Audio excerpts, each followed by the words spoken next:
Well, congratulations. You've been selected as a supplier for Home Depot. What does that mean?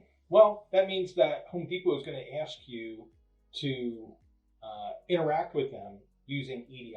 So they're going to want documents sent to them electronically from you and want to send you documents electronically. It makes things easier for them to process, less involvement of their staff members, keeps things up to date in a faster pace. So what you're going to need to do is you're going to need to start thinking about like the software that you need to use for handling EDI. You got to start planning out that project, start thinking about how you're going to implement it, how you're going to go through the testing process of making sure that the documents are moving back and forth between your system and their system correctly, and that everybody's getting the data and the information that they need. Along with that, you're going to have to set up for what's called the EDI communication. Typically, when you're dealing with Home Depot, they're going to be looking at you to set them up with what is called a VAN, or value-added network, or also referred to as the EDI mailbox. Because they're going to want you to exchange the information utilizing a mailbox. If you get lucky, you might be able to get them to do AS2. AS2 or FTP is two different things, but they're basically a direct communication with Home Depot's system and your system, instead of having to pay for an EDI VAN service. You'll also want to do complete end-to-end testing, where you're making sure that the data is coming in and out of your particular system, whatever that back-end system is, and that you're getting, again, all of the information that you're looking for. Whether it's coming through EDI or it's being manually entered, it should always look the same. So with EDI, let's make sure that your sales orders are being created correctly. Let's make sure that your invoices have the right terms. Let's make sure of all of that information. It's just going to be more in electronic format. Then you're going to be looking at also the document integration, which is the pieces that we were referring to. And with that, we're going to look at the transactions or the documents that they're going to be referred to as. Is you have from Home Depot's system to your system is a purchase order, also referred to in EDI as an 850 document. As far as those 850 documents, that's going to contain the item information, what they're looking, how much of that item they're looking to do, what they're looking to pay for that particular item, who it's going to be shipped to, where it's coming from. Those types of pieces of data inside of that purchase order to tell you what they're looking for. In return, anytime in EDI or using ANSI X12, you're actually exchanging a document, you need to provide back a 997, which is also known as a functional acknowledgement. That's not saying that it's been processed. What that's saying is the document's been sent, it's been received, you are acknowledging that that document was received. So if they send you a purchase order, your system should respond with a 997. Also in regards to that, now, they want to know, what are you able to ship? What's the quantity? What are all those things? Well, that's where the purchase order acknowledgement comes into place, also known as the 855. The 855 is going to tell them what you're able to ship, what you're able to handle, and all of those type of things in regards to that purchase order.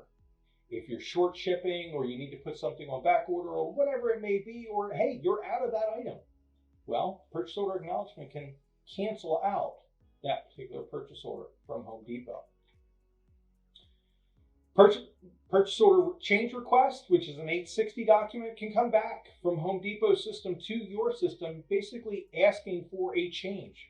Hey, you know what? We ordered item A, but we actually wanted item B from your organization. Or we ordered 5 of item A, and we actually want 10 of item A. Or maybe it's a change of a DC center, distribution center.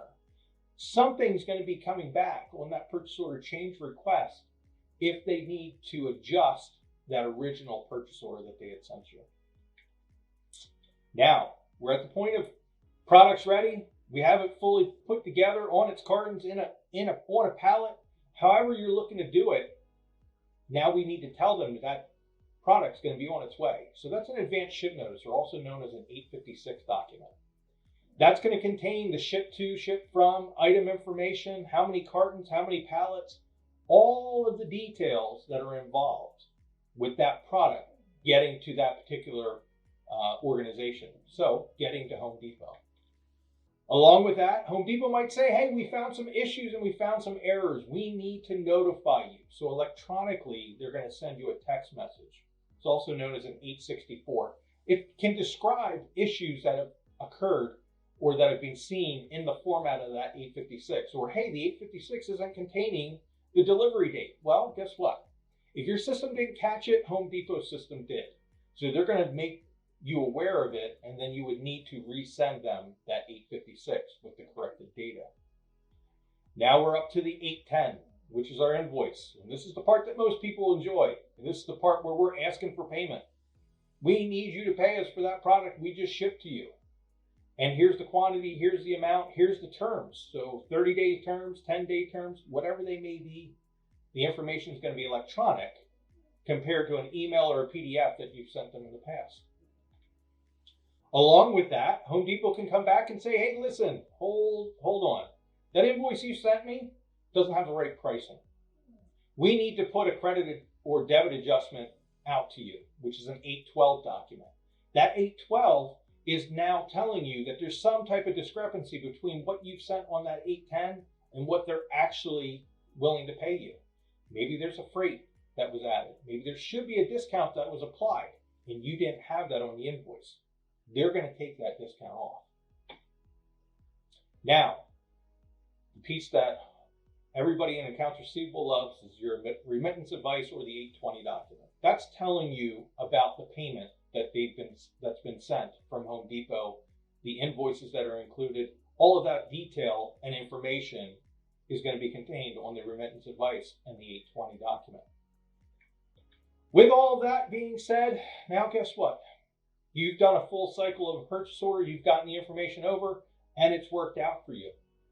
If you have any questions, reach out. Jim Gonzalez, EDI Support. We're here to help you.